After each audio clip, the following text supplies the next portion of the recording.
ഹയോൾ എല്ലാവർക്കും secret P S സിയിലേക്ക് സ്വാഗതം. അപ്പോൾ ഇന്നത്തെ ക്ലാസ്സിൽ നമ്മൾ നോക്കുന്നത് ഇനി വരുന്ന പരീക്ഷകൾക്ക്, അതായത് വില്ലേജ് ഫീൽഡ് അസിസ്റ്റൻറ്റ് എക്സാം വരുന്നുണ്ട്, ബുക്ക് LDC വരുന്നുണ്ട്, അതുപോലെ തന്നെ ഏതൊക്കെയാണ് കമ്പനി ബോർഡ് മെയിൻസ്, അടുത്ത വർഷമില്ല ഡിഗ്രി മെയിൻസ് എക്സാമുകൾ വരുന്നുണ്ട്, അതിനുശേഷം LDC ലാസ്റ്റ് ഗ്രേഡൊക്കെ വരുന്നുണ്ട്. അപ്പോൾ ഇനി വരുന്ന പരീക്ഷകൾക്ക് നിർബന്ധമായും പഠിച്ചു വെച്ചിരിക്കേണ്ട SCRT NCRT ചാപ്റ്റേഴ്സാണ്, സബ്ജക്റ്റ് വൈസ് ആയിട്ടാണ് നമ്മൾ നോക്കുന്നത് കേട്ടോ. നമ്മൾ ഓരോ ക്ലാസ്സിലും ഏത് ചാപ്റ്റേഴ്സാണ് പഠിക്കേണ്ടതെന്ന് തന്നിട്ടുണ്ടായിരുന്നു. NCRT ചാപ്റ്റേഴ്സ്, അതുപോലെ തന്നെ SCRT ചാപ്റ്റേഴ്സും തന്നിട്ടുണ്ടായിരുന്നു. ക്ലാസ്സുകൾ കണ്ടുവെന്ന് വിചാരിക്കണം. അപ്പോൾ ഇന്നത്തെ ക്ലാസ്സിൽ നമ്മൾ നോക്കുന്നത് ഓരോ സബ്ജക്റ്റ് വൈസ് ആയിട്ട് വരുന്ന, ഓരോ ടോപ്പിക് വൈസ് ആയിട്ട് വരുന്ന SCRT NCRT ചാപ്റ്ററാണ് നോക്കുന്നത് കേട്ടോ. അപ്പോൾ നമ്മൾ കഴിഞ്ഞ കുറച്ച് ദിവസങ്ങളിലായിട്ട് ഒരു സീരീസ് സ്റ്റാർട്ട് ചെയ്തിട്ടുണ്ടായിരുന്നു, കണ്ടു എന്ന് വിചാരിക്കുന്നു. ഇതിൽ നമ്മൾ പ്രധാനമായിട്ടും ഒരു ടോപ്പിക് എടുത്തിട്ട് ആ ടോപ്പിക്കുമായി ബന്ധപ്പെട്ട് വരുന്ന SCRT NCRT ചാപ്റ്ററാണ് ക്ലാസ്സുകൾ എടുത്തുകൊണ്ടിരിക്കുന്നത്. ഇപ്പോൾ 18 ക്ലാസ്സുകളായിട്ടുണ്ട്. അപ്പോൾ ഓരോ ദിവസവും നമ്മൾ ഒരു ടോപ്പിക് എടുക്കും, ആ ടോപ്പിക്കുമായി ബന്ധപ്പെട്ട് വരുന്ന SCRT, പഴയ SCRT നോക്കും, പുതിയ SCRT നോക്കും, പിന്നെ എന്താണ് NCRT കൂടെ നോക്കും, അതുമായി ബന്ധപ്പെട്ട് വരുന്നത്. അതിനുശേഷം പ്രീവിയസ് ക്വസ്റ്റ്യൻ ആൻസേഴ്സ് നോക്കും. ഇങ്ങനെയാണ് ക്ലാസ്സുകൾ പോകുന്നത്. ഇന്ത്യ ഹിസ്റ്ററിയൊക്കെ നമ്മൾ ഓൾമോസ്റ്റ് കംപ്ലീറ്റ് ചെയ്തിട്ടുണ്ട്. അതുപോലെ തന്നെ ഓരോ സബ്ജക്റ്റിനെയും ഓരോ ടോപ്പിക്ക് വീതം കംപ്ലീറ്റ് ചെയ്തിട്ടുണ്ട്. അപ്പോൾ ക്ലാസ്സുകൾ കാണാൻ ഇഷ്ടപ്പെടുകയാണെന്നുണ്ടെങ്കിൽ സപ്പോർട്ട് ചെയ്യുക, ലൈക്ക് ചെയ്യുക, കമൻറ്റ് ചെയ്യുക, ഹൈപ്പ് ചെയ്യുക. അതുപോലെ തന്നെ പ്ലേലിസ്റ്റും കൂടി ഒന്ന് ചെക്ക് ചെയ്ത് നോക്കാം കേട്ടോ. അപ്പോൾ ഈ 5ാം ക്ലാസ് മുതൽ 10ാം ക്ലാസ് വരെയുള്ള എല്ലാ SCRT ക്ലാസ്സുകളും നമ്മൾ എടുത്തിട്ടുണ്ട്. കുറച്ച് ക്ലാസ് മാത്രമാണ് ഇനി പെൻഡിങ് ആയിട്ട് വരുന്നത്. അതുപോലെ തന്നെ NCRT ചാപ്റ്റേഴ്സ് നമ്മൾ എടുത്തുകൊണ്ടിരിക്കുന്നുണ്ട്. അപ്പോൾ ക്ലാസ്സുകൾ കാണാൻ അതുപോലെ തന്നെ ടെലഗ്രാം ഗ്രൂപ്പിൽ ജോയിൻ ചെയ്യുക. അപ്പോൾ ജോയിൻ ചെയ്യുകയാണെന്നുണ്ടെങ്കിൽ നമ്മൾ ടെക്സ്റ്റ് ബുക്കൊക്കെ അതിൽ ഫോർവേഡ് ചെയ്ത് തരാം കേട്ടോ. അപ്പോൾ ക്ലാസ്സിലേക്ക് കിടക്കാം അല്ലേ. അപ്പോൾ നമുക്ക് കഴിഞ്ഞ 10th പ്രിലിംസ് എക്സാം നോക്കിയപ്പോൾ ഞാൻ മനസ്സിലാക്കിയ കാര്യം, നമുക്ക് NCRTയിൽ നിന്നും ക്വസ്റ്റ്യൻസ് വന്നിട്ടുണ്ട് അല്ലേ. അപ്പോൾ ഇന്ത്യൻ ജോഗ്രഫി ഞാൻ കഴിഞ്ഞ ക്ലാസ്സുകളിലൊക്കെ എടുത്ത് പറഞ്ഞിട്ടുണ്ട്, ഇന്ത്യൻ ജോഗ്രഫിയിൽ നിന്നൊക്കെ നന്നായിട്ട് ക്വസ്റ്റ്യൻസ് വന്നിട്ടുണ്ട്. സയൻസ് ഭാഗം കുറച്ച് പേര് കമൻറ്റ്സ് ചോദിച്ചിട്ടുണ്ടായിരുന്നു, സയൻസിൽ നിന്ന് ക്വസ്റ്റ്യൻസ് വന്നിട്ടുണ്ടോ എന്ന് ചോദിച്ചിട്ടുണ്ടായിരുന്നു. പക്ഷെ നമുക്ക് ഈ ലാസ്റ്റ് നടന്ന എക്സാം ഉണ്ടല്ലോ, അതുവരെയുള്ള എക്സാമുകളിലൊന്നും നമുക്ക് അങ്ങനെ അധികം കാര്യമായിട്ട് വന്നിട്ടില്ല. സയൻസിൽ നിന്ന് അങ്ങനെ നമ്മുടെ +2 ബയോ സയൻസിൽ നിന്നും അങ്ങനെ ക്വസ്റ്റ്യൻസ് വന്നിട്ടില്ല. എന്നാൽ ഇപ്പോൾ കഴിഞ്ഞ ലാസ്റ്റ് നടന്ന എക്സാമിൽ കെമിസ്ട്രി ക്വസ്റ്റ്യൻസൊക്കെ അതിൽ നിന്ന് എടുത്തിട്ടുണ്ട്. കെമിസ്ട്രി ഫിസിക്സും അതിൽ നിന്ന് എടുത്തിട്ടുണ്ട്. പക്ഷേ ഫിസിക്സൊക്കെ നമുക്കറിയാവുന്ന ക്വസ്റ്റ്യൻസ് തന്നെയാണ്. എന്നാൽ കെമിസ്ട്രി അതിൽ നിന്ന് തന്നെയാണ് എടുത്തിരിക്കുന്നത്. കാരണം അതിലൊരു ഇക്വേഷനൊക്കെ ഉപയോഗിച്ചിട്ടാണ് ഓരോ ക്വസ്റ്റ്യൻസ് ചോദിച്ചിട്ടുള്ളത് കേട്ടോ. അപ്പോൾ അതിനാൽ തന്നെ നമുക്ക് പ്രധാനമായിട്ടും നമുക്ക് കെമിസ്ട്രി ഒക്കെ പറയുകയാണെന്നുണ്ടെങ്കിൽ +1 +2 ബയോ സയൻസ് എടുത്തവർക്ക് അറിയാം, കുറേ പഠിക്കാനായിട്ടുണ്ട് അല്ലേ. കുറേ റിയാക്ഷൻസ് ഒക്കെ നന്നായിട്ട് പഠിക്കാനായിട്ടുണ്ട്. നമുക്ക് അത്രയ്ക്കൊന്നും പഠിക്കേണ്ട, നമുക്ക് ഇമ്പോർട്ടൻ്റ് ആയിട്ടുള്ള ഭാഗം മാത്രം, കുറച്ച് കാര്യങ്ങൾ മാത്രം നമ്മൾ അതിൽ പഠിച്ചു വെച്ചിരിക്കണം. അപ്പം ഇതുപോലെ തന്നെ നമ്മൾ ഈ ഒരു സീരീസിലൂടെ ഓരോ ക്ലാസ്സുകൾ എടുക്കുന്നുണ്ട്. കെമിസ്ട്രി ഒക്കെ ഞാൻ ഇതുപോലെ എടുത്തു തരാം. അപ്പോൾ ഞാൻ അതിലൂടെ പ്രധാനമായിട്ട് ഉദ്ദേശിക്കുന്നത്, നമ്മൾ ടെക്സ്റ്റ് ബുക്ക് അങ്ങനെ ഫുള്ള് വായിച്ച് വലിച്ചു വാരി പഠിക്കാതെ നമുക്ക് നോട്ട്സ് രൂപത്തിൽ അല്ലേ ചെറിയ പോയിന്റ് വൈസ് ആയിട്ടുള്ള ക്ലാസ്സുകൾ തരാമെന്നാണ് വിചാരിക്കുന്നത് കേട്ടോ. NCRT അങ്ങനെ അത്രയും ഡീപ്പായിട്ട് പഠിക്കുകയാണെന്നുണ്ടെങ്കിൽ നമ്മളിപ്പോഴൊന്നും പഠിച്ച് തീരാനായിട്ട് പോകുന്നില്ല. അപ്പോൾ നമ്മൾ ഈ പ്രധാനമായിട്ടും തരുന്ന പോയിൻറ്റ്സ് ഒക്കെ പഠിച്ച് വെച്ചിരിക്കുക, അതിനുശേഷം ടെക്സ്റ്റ് ബുക്ക് ഒന്ന് വായിച്ച് നോക്കുക. അങ്ങനെയാണ് ഇപ്പോൾ നമുക്ക് പഠിക്കാനായിട്ട് പറ്റുന്നത്. പിന്നെ അടുത്ത വർഷത്തേക്കുള്ള എക്സാം ഉള്ള കുട്ടികളാണ്, അതിന് വേണ്ടിയിട്ടാണ് ഇപ്പോൾ പ്രിപ്പയർ ചെയ്യുന്നുണ്ടെങ്കിൽ നമുക്ക് ഇപ്പോൾ തന്നെ ഡീറ്റെയിൽ ആയിട്ട് പഠിച്ചു പോകാനുള്ള സമയമുണ്ട് കേട്ടോ. അപ്പോൾ നമുക്ക് ഫസ്റ്റ് നോക്കാം അല്ലേ. ആദ്യം നോക്കുകയാണെങ്കിൽ കേരള ഹിസ്റ്ററിയാണ്, കേരള ചരിത്രമാണ്. കേരള ചരിത്രത്തിൽ നവോത്ഥാനം എന്ന് പറയുന്നൊരു ഭാഗമുണ്ട് അല്ലേ. നവോത്ഥാനം എന്ന് പറയുന്ന ഒരു ഭാഗത്തു നിന്ന് ചോദ്യങ്ങൾ നന്നായിട്ട് വന്നിട്ടുണ്ടായിരുന്നു അല്ലേ. 10th പ്രിലിംസ് എക്സാമിന് നോക്കുകയാണെന്നുണ്ടെങ്കിൽ എല്ലാ ക്വസ്റ്റ്യൻ പേപ്പറിലും ചോദ്യങ്ങൾ വന്നിരിക്കുന്നത് ഏതൊക്കെ ചാപ്റ്ററിൽ നിന്നാണ്? 7ാം ക്ലാസ്സിൽ 4ാമത്തെ ചാപ്റ്റർ നീതിയിൽ നിന്ന് നീതിയിലേക്ക്, ആ ചാപ്റ്ററിൽ നിന്ന് ക്വസ്റ്റ്യൻസ് വന്നിട്ടുണ്ട്. അതുപോലെ തന്നെ ദേശീയ പ്രസ്ഥാനവും കേരളവും, ഈ 2 ചാപ്റ്ററിൽ നിന്നും നന്നായി ക്വസ്റ്റ്യൻസ് വന്നിട്ടുണ്ട്. അത് എന്തായാലും ഇമ്പോർട്ടൻ്റ് ആയിട്ട് പഠിച്ചു വെച്ചിരിക്കുക. കേരള ഹിസ്റ്ററി പഠിക്കുന്നുള്ളവർ എന്തായാലും ആ ഒരു ചാപ്റ്റർ പഠിച്ചു വെച്ചിരിക്കാം. അതുപോലെ തന്നെ കേരള ചരിത്രത്തിലെ സാഹിത്യ സ്രോതസ്സുകൾ എന്ന് പറയുന്നൊരു ഭാഗത്ത് നിന്ന് നോക്കുകയാണെന്നുണ്ടെങ്കിൽ, അതായത് ഈ ചരിത്രവുമായി ബന്ധപ്പെട്ട് വരുന്ന കാര്യങ്ങളുണ്ടല്ലോ. കേരള ഹിസ്റ്ററിയിൽ തുടക്കം തന്നെ കുറച്ച് ചരിത്രത്തിൻ്റെ കാര്യങ്ങളും ശിലകളെ കുറിച്ചൊക്കെ പഠിക്കാനായിട്ടുണ്ടല്ലേ, ആധാരശിലകളെ കുറിച്ചൊക്കെ. അപ്പോൾ അതൊക്കെ എന്താണ് ഈ ചാപ്റ്റർ 6ാം ക്ലാസ്സിലെ 8ാമത്തെ ചാപ്റ്റർ ദക്ഷിണേന്ത്യൻ ചരിത്രത്തിലേക്ക്. ഇനി 7ാം ക്ലാസ്സിലെ 12ാമത്തെ ചാപ്റ്റർ ചരിത്രത്തിൻ്റെ ആധാരശിലകൾ, അതാണ് നമുക്ക് കേരള ഹിസ്റ്ററിയിൽ വരുന്നത്. ഇനി നമുക്ക് NCRT നോക്കുകയാണെന്നുണ്ടെങ്കിൽ, NCRT കേരള ഹിസ്റ്ററി നോക്കുകയാണെന്നുണ്ടെങ്കിൽ 12ാം ക്ലാസ്സിൽ, അതായത് +2 14ാമത്തെ ചാപ്റ്റർ ആധുനിക പൂർവ്വ കേരളം എന്ന് പറയുന്ന ഒരു ചാപ്റ്റർ ഉണ്ട്. അതുപോലെ തന്നെ +2 തന്നെ 15ാമത്തെ ചാപ്റ്റർ കേരളം ആധുനികതയിലേക്ക്. ഈ കേരളം ആധുനികതയിലേക്ക് നമ്മൾ എടുത്ത് പഠിപ്പിച്ച് തന്നിട്ടുള്ളതാണ്, ക്ലാസ്സുകൾ കാണാം കേട്ടോ. ആധുനിക പൂർവ്വ കേരളം ഞാൻ എടുത്തിട്ടില്ല, ഞാൻ അടുത്ത ദിവസങ്ങളിലായിട്ട് എടുത്തു തരാം. അപ്പോൾ ഇത് നമ്മൾ ഇതുപോലെ തന്നെ ഭയങ്കര ഡീപ്പായിട്ടൊന്നല്ല പഠിപ്പിച്ചിരിക്കുന്നത്, പ്രധാനമായിട്ടും ആ ചാപ്റ്ററിൽ നിന്ന് പഠിച്ചു വെച്ചിരിക്കുന്നത് നോട്ട്സ് ആയിട്ടാണ് ഞാൻ പഠിപ്പിച്ചിരിക്കുന്നത്. അതിൻ്റെ നോട്ട് ഞാൻ ടെലഗ്രാം ഗ്രൂപ്പിൽ ഇട്ടിട്ടുണ്ടായിരുന്നു. ക്ലിയർ ആണല്ലോ അല്ലേ. അപ്പോൾ കേരള ഹിസ്റ്ററി കംപ്ലീറ്റ് ആയി. ഇനി നമുക്ക് ഇന്ത്യ ഹിസ്റ്ററി നോക്കുകയാണെന്നുണ്ടെങ്കിൽ ഈ ചാപ്റ്റേഴ്സ് 5ാം ക്ലാസ് മുതൽ 10ാം ക്ലാസ് വരെയുള്ള എല്ലാ SCERT ക്ലാസ്സുകളും നമ്മൾ എടുത്തിട്ടുണ്ട് കേട്ടോ. ലാസ്റ്റത്തെ ചാപ്റ്റേഴ്സ് മാത്രമാണ് ഇനി കുറച്ച് പെൻഡിങ് ആയിട്ട് വരുന്നത് കേട്ടോ. അപ്പോൾ അതൊക്കെ അങ്ങനെ പഠിക്കണം എന്നുള്ളവർ അങ്ങനെ പോയിട്ട് പഠിക്കുക. അല്ലാന്നുണ്ടെങ്കിൽ എന്ത് ചെയ്യുക, അതുപോലെ തന്നെ ഈ നമ്മൾ സീരീസിലൂടെ നമ്മൾ ഉദ്ദേശിക്കുന്നുണ്ടല്ലോ അതുപോലെ ക്ലാസ്സുകൾ എടുക്കുന്നുണ്ട്. അപ്പോൾ അങ്ങനെ കാണാനായിട്ട് ശ്രമിക്കുക. അപ്പോൾ ഞാൻ 2 നേരമായിട്ടാണ് മിക്കതും ക്ലാസ്സുകൾ കംപ്ലീറ്റ് ആവുന്നില്ലെങ്കിൽ 3 സമയത്തായിട്ട് ഇടാറുണ്ട്. അല്ലെങ്കിൽ രാവിലെ വൈകിട്ടായിട്ടാണ് ക്ലാസ്സുകൾ എടുക്കുന്നത് കേട്ടോ. രാവിലെ ആണെന്നുണ്ടെങ്കിൽ നമുക്ക് NCERT ചാപ്റ്റേഴ്സും അതുപോലെ തന്നെ പ്രീവിയസ് ക്വസ്റ്റ്യൻ ആൻസേഴ്സൊക്കെയാണ് രാവിലെ നമ്മൾ ഡിസ്കസ് ചെയ്യുന്നത്. വൈകിട്ടാണെന്നുണ്ടെങ്കിൽ നമ്മൾ സീരീസ് വൈസ് ആയിട്ടാണ് പോകുന്നത്. ഒരു ടോപ്പിക് വൈസ് ആയിട്ട് ഒരു ടോപ്പിക്കിൽ ബന്ധപ്പെട്ട് വരുന്ന SCERT NCERT ചാപ്റ്ററാണ് എടുത്തുകൊണ്ടിരിക്കുന്നത് കേട്ടോ. അപ്പോൾ അത് കംപ്ലീറ്റ് അതിന് ശേഷം ഞാൻ ഇതുപോലെ തന്നെ ഇതിനിടയിൽ ഞാൻ പറഞ്ഞില്ല NCERT ചാപ്റ്റേഴ്സൊക്കെ തരുന്നുണ്ട്. അപ്പോൾ അല്ലാതെ തന്നെ നമുക്ക് സീരീസ് വൈസ് നോക്കുകയാണെന്നുണ്ടെങ്കിൽ നമുക്ക് ഓരോ ടോപ്പിക്കുമായി ബന്ധപ്പെട്ട് വരുന്ന ഓരോ ഭാഗങ്ങൾ നമുക്ക് പ്രധാനമായിട്ടും പഠിച്ചു വെച്ചിരിക്കേണ്ട ഭാഗങ്ങൾ നമ്മൾ അങ്ങനെ കംപ്ലീറ്റ് ആയിട്ട് പോകും. അപ്പോൾ നമുക്ക് അഡീഷണൽ ആയിട്ട് റാങ്ക് ഫയലൊന്നും വാങ്ങിച്ച് വെക്കേണ്ട ആവശ്യം വരുന്നില്ല. കാരണം ഈ SCERT NCERT തന്നെ കംപ്ലീറ്റ് ആവുകയാണെങ്കിൽ തന്നെ നമുക്ക് മാർക്ക് എന്തെങ്കിലും സ്കോർ ചെയ്യാനായിട്ട് പറ്റും. അഡീഷണൽ ആയിട്ട് റെഫർ ചെയ്യാനായിട്ടാണ് റാങ്ക് ഫയൽ വാങ്ങിക്കേണ്ടത് കേട്ടോ. കാരണം നമുക്ക് കുറച്ച് കമൻറ്റ്സ് വന്നിട്ടുണ്ടായിരുന്നു റാങ്ക് ഫയൽ ഇല്ല, അപ്പോൾ എന്താ ചെയ്യണേന്നൊക്കെ ചോദിച്ചിട്ട് അതാ പറഞ്ഞു കേട്ടോ. അപ്പോൾ ഇനി ഇന്ത്യ ഹിസ്റ്ററിയിൽ 5ാം ക്ലാസ്സിലെ 4ാമത്തെ ചാപ്റ്റർ വസ്ത്രത്തിൻ്റെ നാൾവഴികൾ. ഈ ഇന്ത്യ ഹിസ്റ്ററിയും കേരള ഹിസ്റ്ററിയും പ്രധാനമായിട്ടും പഠിച്ചു വെച്ചിരിക്കേണ്ട ചാപ്റ്റേഴ്സ് SCERT ചാപ്റ്റേഴ്സ് നമ്മൾ ഒരു ക്ലാസ്സിലൂടെ ഒക്കെ ചെയ്തിട്ടുണ്ട് കേട്ടോ. അപ്പം അത് കാണാനായിട്ട് ശ്രമിക്കുക. ഇതുപോലെ തന്നെ നമ്മൾ കുറച്ചധികം SCERT NCERT ചാപ്റ്റേഴ്സൊക്കെ ഇതുപോലെ കമ്പൈൻ ചെയ്തിട്ട് തന്നിട്ടുണ്ട്. ഇപ്പോൾ സബ്ജക്റ്റ് വൈസ് ആയിട്ട് ഓരോ സബ്ജക്റ്റിലും പ്രധാനമായിട്ടും പഠിച്ചു വെച്ചിരിക്കേണ്ട നിർബന്ധമായും പഠിച്ചു വെച്ചിരിക്കേണ്ട ചാപ്റ്റേഴ്സ് ഉണ്ടല്ലോ, അതെല്ലാം കൂടി ഇൻക്ലൂഡ് ചെയ്തിട്ട് ഒരു ക്ലാസ്സിലൂടെ നമ്മൾ തരുന്നുണ്ട്. അതുപോലെ തന്നെ NCERT ചാപ്റ്റേഴ്സ് ആണെന്നുണ്ടെങ്കിലും ഇതുപോലെ ഓരോ സബ്ജക്റ്റിൻ്റെയും ഇപ്പോൾ ഞാനൊരു എക്സാമ്പിൾ പറയുകയാണെങ്കിൽ വേൾഡ് ജോഗ്രഫിയിൽ 15 ചാപ്റ്ററാണ് വരുന്നത്. ഈ 15 ചാപ്റ്ററിനെ നോട്ട് വൈസ് ആയിട്ട്, അതായത് പോയിന്റ് വൈസ് ആയിട്ടുള്ള ക്ലാസ് എല്ലാ ചാപ്റ്ററിൽ ഉൾപ്പെടുത്തിയിട്ട് പോയിന്റ് വൈസ് ആയിട്ടുള്ള ഒരു ക്ലാസ്സിലൂടെ ചെയ്തിട്ടുണ്ട് കേട്ടോ. അപ്പോൾ ഇങ്ങനെ നമ്മൾ എന്താ പറയുക ചെറിയ പോയിന്റ് വൈസ് ആയിട്ടൊക്കെ നമ്മൾ നോട്ടുകൾ തരുന്നുണ്ട്, കാണാനായിട്ട് ശ്രമിക്കുക കേട്ടോ. അപ്പോൾ ഇന്ത്യ ഹിസ്റ്ററിയിൽ 5ാം ക്ലാസ്സിലെ 4ാമത്തെ ചാപ്റ്റർ വസ്ത്രത്തിൻ്റെ നാൾവഴികൾ, 8ാം ക്ലാസ്സിലെ 1ാമത്തെ ചാപ്റ്റർ അധിനിവേശവും ചെറുത്തുനിൽപ്പുകളും, 8ാം ക്ലാസ്സിലെ 2ാമത്തെ ചാപ്റ്റർ ദേശീയ പ്രസ്ഥാനത്തിൻ്റെ ആവിർഭാവത്തിലേക്ക്, 10ാം ക്ലാസ്സിലെ 6ാമത്തെ ചാപ്റ്റർ സ്വാതന്ത്ര്യത്തിനായുള്ള ബഹുജന മുന്നേറ്റം, 10ാം ക്ലാസ്സിലെ 7ാമത്തെ ചാപ്റ്റർ സ്വതന്ത്ര ഇന്ത്യയുടെ വർത്തമാനം. ഈ ചാപ്റ്റേഴ്സൊക്കെ നമ്മൾ എടുത്തതാണ് കേട്ടോ.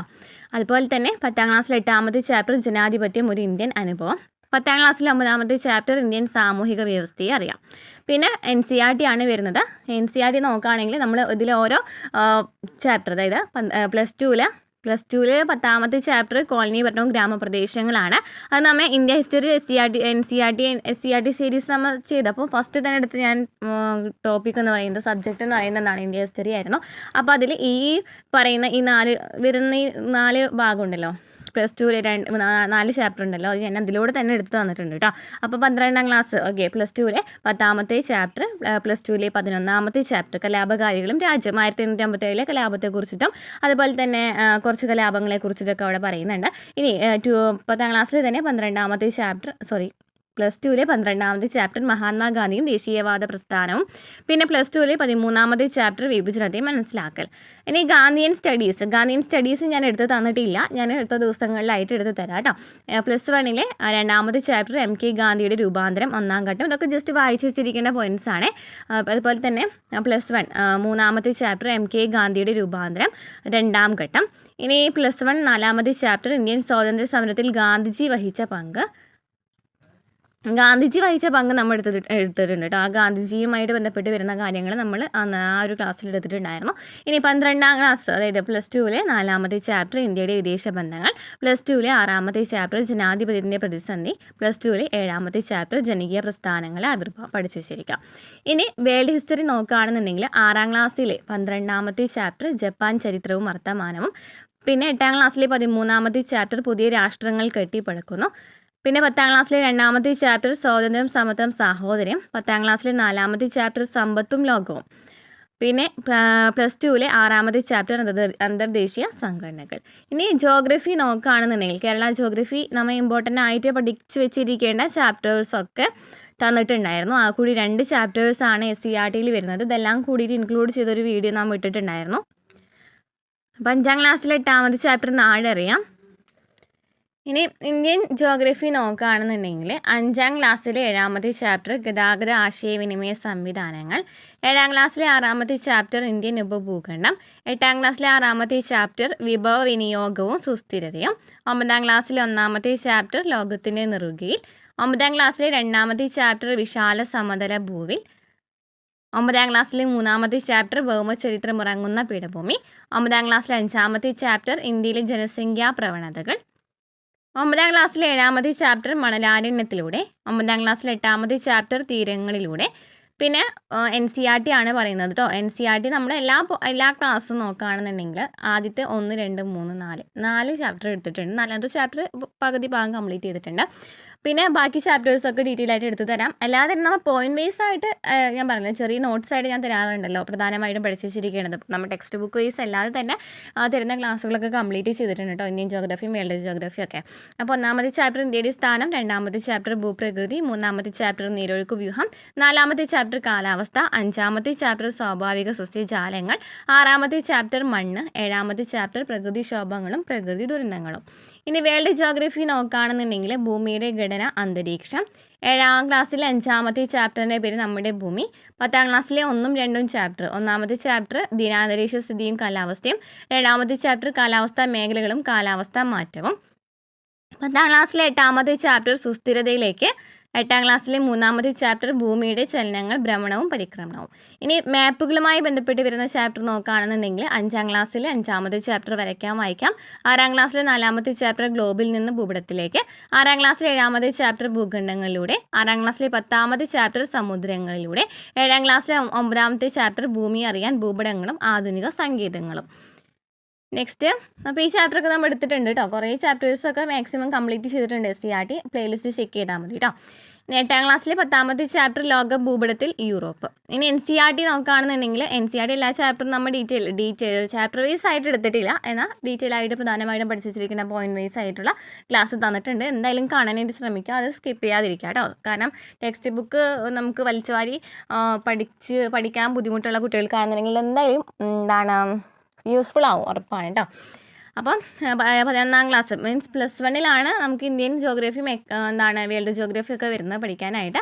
അപ്പോൾ +1 നോക്കുകയാണെങ്കിൽ 1ാമത്തെ ചാപ്റ്റർ ഭൂമി ശാസ്ത്രം ഒരു പഠന വിഷയം, 3ാമത്തെ ചാപ്റ്റർ ഭൂമിയുടെ ഉള്ളറ, 4ാമത്തെ ചാപ്റ്റർ വൻകരകളുടെയും സമുദ്രങ്ങളുടെയും വിതരണം, 5 ധാതുക്കളും ശിലകളും, 8 അന്തരീക്ഷം സംരചനയും ഘടനയും, 9 സൗരവികിരണം താപസന്തുലനം ഊഷ്മാവ്, 10 അന്തരീക്ഷ സംക്രമണവും ദിനാന്തരീക്ഷ വ്യൂഹങ്ങളും, 11ാമത്തെ ചാപ്റ്റർ അന്തരീക്ഷത്തിലെ ജലം, 13ാമത്തെ ചാപ്റ്റർ ജലം സമുദ്രം, 14ാമത്തെ ചാപ്റ്റർ സമുദ്രജല ചലനങ്ങൾ.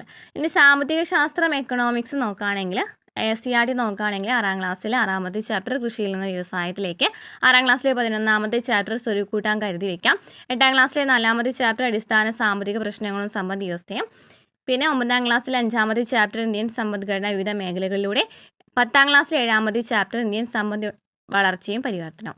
ഇനി NCERT നോക്കുകയാണെന്നുണ്ടെങ്കിൽ നമ്മൾ ആദ്യത്തെ 2 ക്ലാസ് കംപ്ലീറ്റ് ആയിട്ടുണ്ട്. 1ാമത്തെ ചാപ്റ്റർ +1 1ാമത്തെ ചാപ്റ്റർ സ്വാതന്ത്ര്യം ലഭിക്കുന്നതിന് മുമ്പുള്ള ഇന്ത്യൻ സമ്പദ്ഘടന, അതുപോലെ തന്നെ +1 2ാമത്തെ ചാപ്റ്റർ ഇന്ത്യൻ സമ്പദ്ഘടന, പിന്നെ +1 3ാമത്തെ ചാപ്റ്റർ ഉദാരവൽക്കരണം, സ്വകാര്യവൽക്കരണം, ആഗോളവൽക്കരണം, 4ാമത്തെ ചാപ്റ്റർ ദാരിദ്ര്യം, 6ാമത്തെ ചാപ്റ്റർ ഗ്രാമവികസനം, 7ാമത്തെ ചാപ്റ്റർ തൊഴിൽ. നെക്സ്റ്റ് നോക്കുകയാണെങ്കിൽ +2 മൈക്രോ എക്കണോമിക്സും മാക്രോ എക്കണോമിക്സും അങ്ങനെയായിട്ടാണ് വരുന്നത്. അപ്പോൾ അതിൽ നമ്മൾ ഡീറ്റെയിൽ ആയിട്ട് ഈ ക്ലാസ് എടുത്തിട്ടുണ്ടായിരുന്നു അല്ലേ, വരുമാനത്തിൻ്റെ ക്ലാസ്സും ഈ ആമുഖവും നമ്മൾ എടുത്തിട്ടുണ്ട്. അപ്പോൾ ആമുഖം 1ാമത്തെ ചാപ്റ്റർ, 2ാമത്തെ ചാപ്റ്റർ ദേശീയ വരുമാനം കണക്കാക്കൽ, 3ാമത്തെ ചാപ്റ്റർ പണവും ബാങ്കിങ് സംവിധാനവും, 5ാമത്തെ ചാപ്റ്റർ ഗവൺമെൻറ് ബജറ്റും സമ്പദ്ഘടനയും, 6ാമത്തെ ചാപ്റ്റർ സ്ഥൂല ധനശാസ്ത്രവും തുറന്ന സമ്പദ്ഘടനയും. ഈ കാർഷിക വിളകളെ ബന്ധപ്പെട്ട് വരുന്നത് നോക്കുകയാണെങ്കിൽ 7ാം ക്ലാസ്സിലെ 10ാമത്തെ ചാപ്റ്റർ ബജറ്റ് വികസനത്തിന് നേർരേഖ, 8ാം ക്ലാസ്സിലെ 12ാമത്തെ ചാപ്റ്റർ കാർഷിക മേഖലയിൽ നൂതന പ്രവണതകളും ഭക്ഷ്യസുരക്ഷ. ഇനി ഭക്ഷ്യസുരക്ഷയുമായി ബന്ധപ്പെട്ട് നോക്കുകയാണെന്നുണ്ടെങ്കിൽ 5ാം ക്ലാസ്സിലെ 2ാമത്തെ ചാപ്റ്റർ ഭക്ഷണവും മനുഷ്യനും, 7ാം ക്ലാസ്സിലെ 1ാമത്തെ ചാപ്റ്റർ വിളയിക്കാൻ നൂറുമേനി, 7ാം ക്ലാസ്സിലെ 7ാമത്തെ ചാപ്റ്റർ ഭക്ഷ്യ ഉൽപ്പാദനം മുതൽ ഭക്ഷ്യസുരക്ഷ വരെ. ഇനി ധനകാര്യ സംവിധാനങ്ങളെക്കുറിച്ച് നോക്കുകയാണെങ്കിൽ 10ാം ക്ലാസ്സിലെ 5ാമത്തെ ചാപ്റ്റർ പണവും സാമ്പത്തിക സംവിധാനവും. അപ്പോൾ പിന്നെ ഒരു പണവും മൂലധന വിപണിയും എന്ന് പറഞ്ഞിട്ടുള്ളൊരു ചാപ്റ്ററാണ്. അത് ആ ഒരു ചാപ്റ്റർ ഞാൻ എടുത്ത് തന്നിട്ടില്ല കേട്ടോ, അത് ഞാൻ എടുത്ത് തരാം. എക്കണോമിക്സ് ക്ലാസ്സുകൾ കണ്ടിട്ടുള്ളവർ ഞാനൊരു ക്ലാസ്സിലായിട്ട് തന്നിട്ടായിരുന്നു. ഈ ഒരു ചാപ്റ്റർ അതിൽ മിസ്സിങ് ആയിട്ടുണ്ട് കേട്ടോ. ഇനി ഭരണഘടന കോൺസ്റ്റിറ്റ്യൂഷനാണ് 6ാം ക്ലാസ്സിലെ 9ാമത്തെ ചാപ്റ്റർ ഭരണഘടനയ്ക്ക് ഒരു മുഖവുര. 7ാം ക്ലാസ്സിലെ 3ാമത്തെ ചാപ്റ്റർ ഭരണഘടനയും വഴിയും വഴികാട്ടിയും. 8ാം ക്ലാസ്സിലെ 5ാമത്തെ ചാപ്റ്റർ ഇന്ത്യൻ ഭരണഘടന അവകാശങ്ങളും കർത്തവ്യങ്ങളും. 8ാം ക്ലാസ്സിലെ 9ാമത്തെ ചാപ്റ്റർ ജനാധിപത്യം അർത്ഥവും വ്യാപ്തിയും. 9ാം ക്ലാസ്സിലെ 4ാമത്തെ ചാപ്റ്റർ ഇന്ത്യൻ ഭരണഘടനയിലെ അധികാര വിന്യാസം. 9ാം ക്ലാസ്സിലെ 7ാമത്തെ ചാപ്റ്റർ ജനാധിപത്യത്തിൻ്റെ വ്യാപനം വിവിധ സ്ഥാപനങ്ങളിലൂടെ. 9ാം ക്ലാസ്സിലെ 8ാമത്തെ ചാപ്റ്റർ ലിംഗവിവേചനമില്ലാത്ത സമൂഹത്തിലേക്ക്. ഇനി NCERT നമുക്ക് പൊളിറ്റിക്സുമായി ബന്ധപ്പെട്ട് കോൺസ്റ്റിറ്റ്യൂഷനുമായി ബന്ധപ്പെട്ട് പഠിച്ചു വെച്ചിരിക്കുന്ന ചാപ്റ്റേഴ്സാണ്. ഈ കോൺസ്റ്റിറ്റ്യൂഷൻ ആണെന്നുണ്ടെങ്കിൽ നമ്മൾ സബ്ജക്റ്റ് വൈസ് ആയിട്ട് ഒരു സബ്ജക്റ്റ്, അതായത് ഇതിലെ പ്രധാനപ്പെട്ട +1 പ്രധാനമായിട്ടും വരുന്ന ഈ കോൺസ്റ്റിറ്റ്യൂഷൻ്റെ ഭാഗത്ത് വരുന്ന ചാപ്റ്റേഴ്സ് ഉണ്ടല്ലോ, ഈ ചാപ്റ്റേഴ്സ് എല്ലാം കൂടിയിട്ട് ഒരു ക്ലാസ്സിലൂടെ തന്നിട്ടുണ്ട്. പ്രധാനപ്പെട്ട പോയിൻറ്റ്സ് മാത്രം ഉൾപ്പെടുത്തിയിട്ട് അപ്പം അത് കാണാം. അപ്പോൾ എന്താണ് +1 1ാമത്തെ ചാപ്റ്റർ ഭരണഘടന എന്തുകൊണ്ട് എങ്ങനെയെന്നാണ്. 2ാമത്തെ ചാപ്റ്റർ ഇന്ത്യൻ ഭരണഘടനയിലെ അവകാശങ്ങൾ. 3 തെരഞ്ഞെടുപ്പും ജനാധിപത്യവും. 4 കാര്യനിർവഹണ വിഭാഗം. 5 നിയമനിർമ്മാണ സഭ. 6 നീതിന്യായ വിഭാഗം. 7 ഫെഡറലിസം. 8 പ്രാദേശിക ഗവൺമെൻറ്. 9 ഭരണഘടന ഒരു സജീവ പ്രമാണമെന്ന നിലയിൽ. ഇനി പാർട്ട് 2 നോക്കുകയാണെങ്കിൽ ചാപ്റ്റർ 2 സ്വാതന്ത്ര്യം. 3 സമത്വം. 5 അവകാശങ്ങൾ. 13 പൗരത്വം.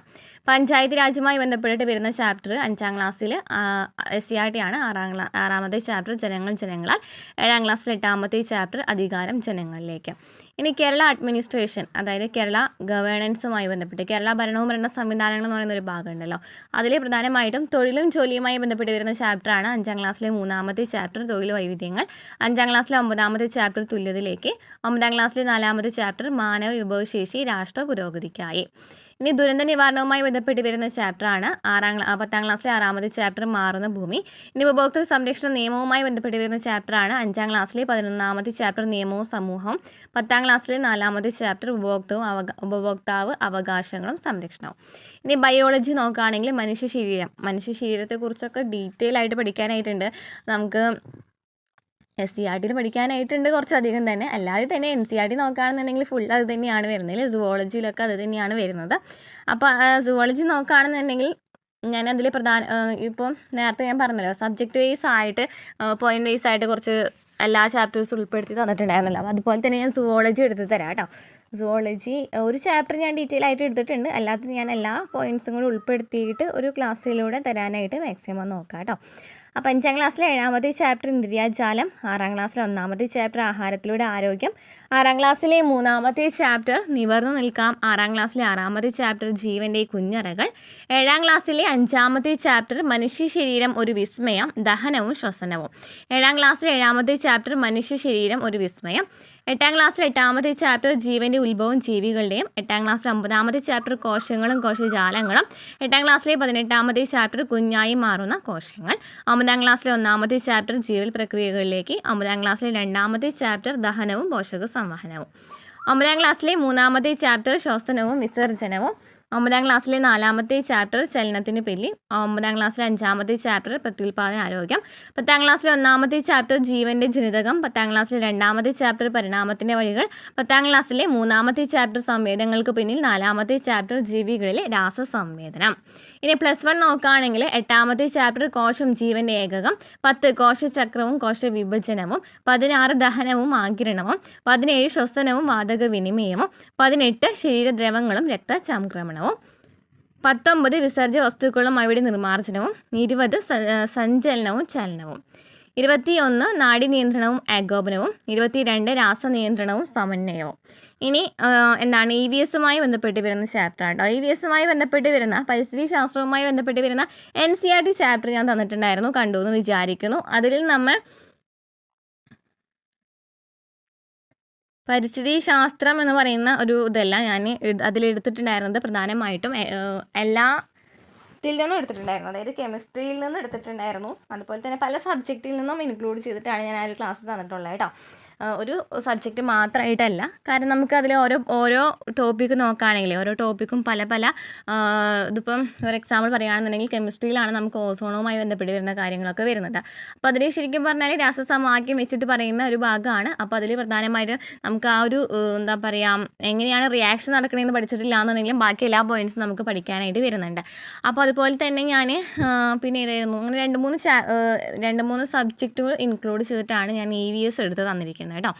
ഇനി പരിസ്ഥിതി ശാസ്ത്രവുമായി ബന്ധപ്പെട്ട് ഞാൻ SCERT ചാപ്റ്റേഴ്സ് ഞാൻ എടുത്തിട്ടില്ല, എല്ലാം കംപ്ലീറ്റ് ചെയ്തിട്ട്, അതായത് ഒരു ക്ലാസ്സിലൂടെ മാത്രം ഞാൻ തന്നിട്ടില്ല, ഒരു ക്ലാസ്സിലൂടെ മാത്രം തരാനായിട്ട് ഞാൻ ശ്രമിക്കാം കേട്ടോ. 5ാം ക്ലാസ്സിലെ 1ാമത്തെ ചാപ്റ്റർ ഒറ്റയില ഒരു ജീവിയും, 5ാം ക്ലാസ്സിലെ 4ാമത്തെ ചാപ്റ്റർ ജീവനുള്ള വിത്തുകൾ, 5ാം ക്ലാസ്സിലെ 8ാമത്തെ ചാപ്റ്റർ ജന്തുജാലങ്ങൾ, 7ാം ക്ലാസ്സിലെ 9ാമത്തെ ചാപ്റ്റർ പരിസ്ഥിതി നോവിക്കാതെ, 8ാം ക്ലാസ്സിലെ 17ാമത്തെ ചാപ്റ്റർ വൈവിധ്യങ്ങളുടെ സൗന്ദര്യം, 10ാം ക്ലാസ്സിലെ 6ാമത്തെ ചാപ്റ്റർ ജീവശാസ്ത്രവും സാങ്കേതികവിദ്യയും. ഇനി +1 നോക്കുകയാണെങ്കിൽ 15ാമത്തെ ചാപ്റ്റർ ഭൂമിയിലെ ജീവൻ, 16ാമത്തെ ചാപ്റ്റർ ജൈവവൈവിധ്യവും സംരക്ഷണവും. ഇനി +2 നോക്കുകയാണെങ്കിൽ 8ാം ക്ലാസ്സിലെ പരിസ്ഥിതിയും പ്രശ്നങ്ങളും എന്നൊരു ചാപ്റ്റർ ഉണ്ട്. 13ാമത്തെ ചാപ്റ്റർ ജീവികളും ജനസംഖ്യയും, 14ാമത്തെ ചാപ്റ്റർ ആവാസ വ്യവസ്ഥ, 15ാമത്തെ ചാപ്റ്റർ ജൈവവൈവിധ്യവും സംരക്ഷണവും. ഇനി കെമിസ്ട്രിയാണ് പറയുന്നത്. കെമിസ്ട്രിയിലെ മൂലകം ആവർത്തന പട്ടിക വരുന്ന ചാപ്റ്റർ നോക്കുകയാണെങ്കിൽ 6ാം ക്ലാസ്സിലെ 7ാമത്തെ ചാപ്റ്റർ മാറ്റങ്ങളുടെ ലോകം, 8ാം ക്ലാസ്സിലെ 2ാമത്തെ ചാപ്റ്റർ പീരിയോഡിക് ടേബിൾ, 8ാം ക്ലാസ്സിലെ 4ാമത്തെ ചാപ്റ്റർ മാറ്റങ്ങളുടെ രസതന്ത്രം, 9ാം ക്ലാസ്സിലെ 4ാമത്തെ ചാപ്റ്റർ റിഡോക്സ് പ്രവർത്തനങ്ങൾ, 9ാം ക്ലാസ്സിലെ 5ാമത്തെ ചാപ്റ്റർ രാസഗതികം, 10ാം ക്ലാസ്സിലെ 3ാമത്തെ ചാപ്റ്റർ പീരിയോഡിക് ടേബിളും ഇലക്ട്രോൺ വിന്യാസവും, 11ാം ക്ലാസ്സിലെ +1 ചാപ്റ്റർ 3 മൂലകങ്ങളിലെ വർഗീകരണവും ഗുണധർമ്മങ്ങളിലെ ആവർത്തന ക്രമവും. പിന്നെ +1 തന്നെ 9ാമത്തെ ചാപ്റ്റർ ഹൈഡ്രജൻ, അതിൽ നമ്മൾ പ്രോട്ടിയം അല്ലെ ഹൈഡ്രജനുമായി ബന്ധപ്പെട്ട് വരുന്ന കാര്യങ്ങളൊക്കെ അവിടെ വരുന്നുണ്ട്. SCERT നമുക്ക് പഠിക്കാനായിട്ടുണ്ട്. അപ്പോൾ ജസ്റ്റ് ഒന്നത് വായിച്ച് വെച്ചിരിക്കാം. പിന്നെ നമുക്ക് പ്രധാനമായിട്ടും പഠിക്കേണ്ട SPDF ബ്ലോക്ക് മൂലകങ്ങളുണ്ടല്ലോ, പീരിയോഡിക് ടേബിൾ, അതിലെ ഓരോ ടോപ്പിക്കും ഓരോ ബ്ലോക്ക് മൂലകങ്ങൾക്കും ഓരോ ചാപ്റ്റർ വൈസ് ആയിട്ടാണ്. +2 പഠിച്ചവർക്കറിയാം. അപ്പോൾ +1 10ാം ക്ലാസ്സിൽ 10ാമത്തെ ചാപ്റ്ററിൽ S ബ്ലോക്ക് മൂലകങ്ങളെക്കുറിച്ച് പറയുന്നുണ്ട്. +1 11ാമത്തെ ചാപ്റ്ററിൽ P ബ്ലോക്ക് മൂലകങ്ങളെക്കുറിച്ച് പറയുന്നു. പിന്നെ +2 വരുന്നത് P ബ്ലോക്ക് മൂലകങ്ങളെ കുറിച്ചിട്ട് വീണ്ടും പറയുന്നുണ്ട്. +2 8ാമത്തെ ചാപ്റ്ററിൽ D F ബ്ലോക്ക് മൂലകങ്ങളെക്കുറിച്ച് പറയുന്നുണ്ട്. ഇനി ലോഹങ്ങളും അലോഹങ്ങളും 8ാം ക്ലാസ്സിലെ 6ാമത്തെ ചാപ്റ്റർ ലോഹങ്ങൾ അലോഹങ്ങൾ, 9ാം ക്ലാസ്സിലെ 7ാമത്തെ ചാപ്റ്റർ ലോഹങ്ങൾ, 10ാം ക്ലാസ്സിലെ ചാപ്റ്റർ 6 ലോഹങ്ങൾ. ഇനി ആസിഡ് ആൽക്കലി നോക്കുകയാണെങ്കിൽ 7ാം ക്ലാസ്സിലെ 12ാമത്തെ ചാപ്റ്റർ ആസിഡുകളും ബേസുകളും, 8ാം ക്ലാസ്സിലെ 13ാമത്തെ ചാപ്റ്റർ ആസിഡുകൾ ബേസുകൾ ലവണങ്ങൾ. ഇനി വാതക നിയമങ്ങളുമായി ബന്ധപ്പെട്ട് വരുന്ന ചാപ്റ്റർ 10ാം ക്ലാസ്സിലെ 4ാമത്തെ ചാപ്റ്റർ വാതക നിയമങ്ങളും മോൾ സങ്കല്പനവും. ഇനി ലായനികളുമായി ബന്ധപ്പെട്ട് വരുന്ന ചാപ്റ്റേഴ്സ് 5ാം ക്ലാസ്സിലെ 2ാമത്തെ ചാപ്റ്റർ ജലം നിത്യജീവിതത്തിൽ, 6ാം ക്ലാസ്സിലെ 5ാമത്തെ ചാപ്റ്റർ പദാർത്ഥങ്ങളുടെ കൂട്ടായ്മ, 8ാം ക്ലാസ്സിലെ 14ാമത്തെ ചാപ്റ്റർ ജലം, പിന്നെ 9ാം ക്ലാസ്സിലെ 6ാമത്തെ ചാപ്റ്റർ ലായനികൾ, +2 2ാമത്തെ ചാപ്റ്റർ ലായനികൾ, പിന്നെ രസതന്ത്രം നിത്യജീവിതത്തിൽ 8ാം ക്ലാസ്സിലെ 15ാമത്തെ ചാപ്റ്റർ പദാർത്ഥങ്ങളുടെ രസതന്ത്രം. പിന്നെ +1 +2 വരുന്നുണ്ട് കേട്ടോ. ഈ രസതന്ത്രം നിത്യജീവിതത്തിൽ നിന്നൊരു ടോപ്പിക്ക് വരുന്നുണ്ട്. അതിൽ നിന്ന് നമുക്ക് +2 നമ്മുടെ കഴിഞ്ഞ ലാസ്റ്റ് 10th പ്രിലിംസ് എക്സാമിന് ചോദ്യം വന്നിട്ടുണ്ട്. ഓക്കെ, അപ്പോൾ നമുക്കിതിപ്പോൾ ടോപ്പിക് വൈസ് ആയിട്ട് ക്ലാസ്സിൽ എടുക്കുമ്പോൾ ഞാൻ എടുത്തു തരാം. ഇനി ഫിസിക്സ് നോക്കുകയാണെങ്കിൽ അളവുകളും യൂണിറ്റുകളും 8ാം ക്ലാസ്സിലെ 1ാമത്തെ ചാപ്റ്റർ അളവുകളും യൂണിറ്റുകളും, +1 1ഉം 2ഉം ചാപ്റ്റർ ഈ അളവുകളെയും യൂണിറ്റുകളെ കുറിച്ച് പറയുന്നുണ്ട്. പിന്നെ പ്രകാശത്തെക്കുറിച്ചിട്ട് കേട്ടോ, പ്രകാശത്തെ കുറിച്ച് നോക്കുകയാണെങ്കിൽ 7ാം ക്ലാസ്സിലെ 4ാമത്തെ ചാപ്റ്റർ പ്രകാശം പ്രതിപതിക്കുമ്പോൾ, 8ാം ക്ലാസ്സിലെ 12ാമത്തെ ചാപ്റ്റർ ഗോളീയ ദർപ്പണങ്ങൾ, 9ാം ക്ലാസ്സിലെ 1ാമത്തെ ചാപ്റ്റർ പ്രകാശത്തിൻ്റെ അപവർത്തനം, 10ാം ക്ലാസ്സിലെ 2ാമത്തെ ചാപ്റ്റർ ലെൻസുകൾ, 10ാം ക്ലാസ്സിലെ 3ാമത്തെ ചാപ്റ്റർ കാഴ്ചയും വർണ്ണങ്ങളുടെ ലോകവും. ഇനി ശബ്ദം 9ാം ക്ലാസ്സിലെ 8ാമത്തെ ചാപ്റ്റർ ശബ്ദം, 10ാം ക്ലാസ്സിലെ 1ാമത്തെ ചാപ്റ്റർ ശബ്ദ തരംഗങ്ങൾ, പിന്നെ +1 14ാമത്തെ ചാപ്റ്റർ ആന്തോളനങ്ങൾ, +1 15ാമത്തെ ചാപ്റ്റർ തരംഗങ്ങൾ. ഇനി ബലം 8ാം ക്ലാസ്സിലെ 2ാമത്തെ ചാപ്റ്റർ ചലനവും ബലവും, 8ാം ക്ലാസ്സിലെ 3ാമത്തെ ചാപ്റ്റർ മർദ്ദം, 9ാം ക്ലാസ്സിലെ 5ാമത്തെ ചാപ്റ്റർ പ്ലവക്ഷമ ബലം, 10ാം ക്ലാസ്സിലെ 7ാമത്തെ ചാപ്റ്റർ യാന്ത്രിക ലാഭം പ്രയോഗത്തിൽ, പിന്നെ +1 10ാമത്തെ ചാപ്റ്റർ ദ്രവങ്ങളുടെ യാന്ത്രിക ഗുണങ്ങൾ. ഇനി ചലനം 6ാം ക്ലാസ്സിലെ 8ാമത്തെ ചാപ്റ്റർ ചലനം നിത്യജീവിതത്തിൽ, 9ാം ക്ലാസ്സിലെ 2ാമത്തെ ചാപ്റ്റർ ചലന സമവാക്യങ്ങൾ, 9ാം ക്ലാസ്സിലെ 3ാമത്തെ ചാപ്റ്റർ ചലന നിയമങ്ങൾ.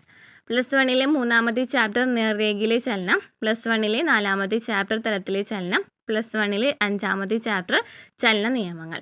ISRO ബഹിരാകാശം 5ാം ക്ലാസ്സിലെ 5ാമത്തെ ചാപ്റ്റർ കയ്യെത്തും ദൂരത്ത് ആകാശം, 7ാം ക്ലാസ്സിലെ 8ാമത്തെ ചാപ്റ്റർ ആകാശ വിസ്മയങ്ങൾ, 9ാം ക്ലാസ്സിലെ 10ാമത്തെ ചാപ്റ്റർ വിണ്ണിലെ വിസ്മയങ്ങളും മണ്ണിലെ വിശേഷണങ്ങളും. ഇനി ഗുരുത്വാകർഷണവുമായി ബന്ധപ്പെട്ട് വരുന്ന ചാപ്റ്റേഴ്സ് 9ാം ക്ലാസ്സിൽ 4ാമത്തെ ചാപ്റ്റർ ഗുരുത്വാകർഷണം, +1 8ാമത്തെ ചാപ്റ്റർ ഗുരുത്വാകർഷണം. ഇനി താപം 7ാം ക്ലാസ്സിലെ 6ാമത്തെ ചാപ്റ്റർ താപ നിത്യജീവിതത്തിൽ, പിന്നെ +1 11ാമത്തെ ചാപ്റ്റർ ദ്രവ്യത്തിൻ്റെ താപഗുണങ്ങൾ, പിന്നെ പ്രവൃത്തി പവർ ഊർജം. ഓക്കെ.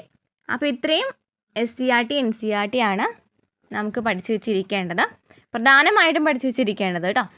അപ്പോൾ ഇതിൽ നമുക്ക് ചിലതൊക്കെ അത്രയും ഇമ്പോർട്ടൻസോട് കൂടി പഠിക്കണം, ചിലതൊക്കെ കുറച്ച് വല്ലാണ്ട് ഡീപ്പായിട്ട് പഠിക്കണം എന്നില്ല. ഇപ്പോൾ നമ്മൾ SPDF ബ്ലോക്ക് മൂലകങ്ങളെക്കുറിച്ച് കണ്ടല്ലോ, നമുക്ക് അത്രയും ഡീപ്പായിട്ട് പഠിക്കേണ്ട കാര്യമില്ല, നമുക്കതിൽ പ്രധാനപ്പെട്ട പോയിൻറ്റ്സ് മാത്രം പഠിച്ചു വെച്ചാൽ മതി.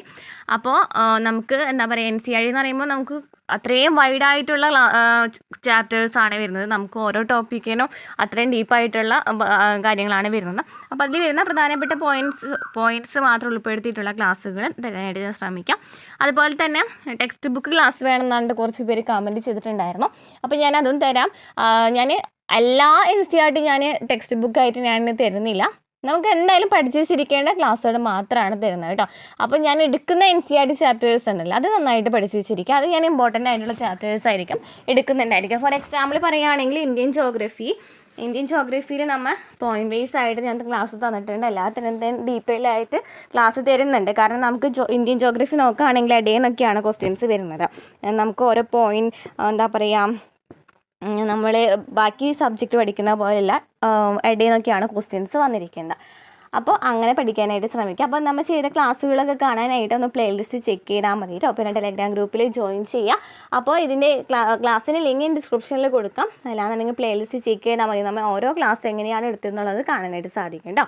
അപ്പോൾ ക്ലാസ്സുകൾ മനസ്സിലാവുന്നുണ്ടെങ്കിൽ സപ്പോർട്ട് ചെയ്യുക. അടുത്ത ക്ലാസ്സിൽ കാണാം.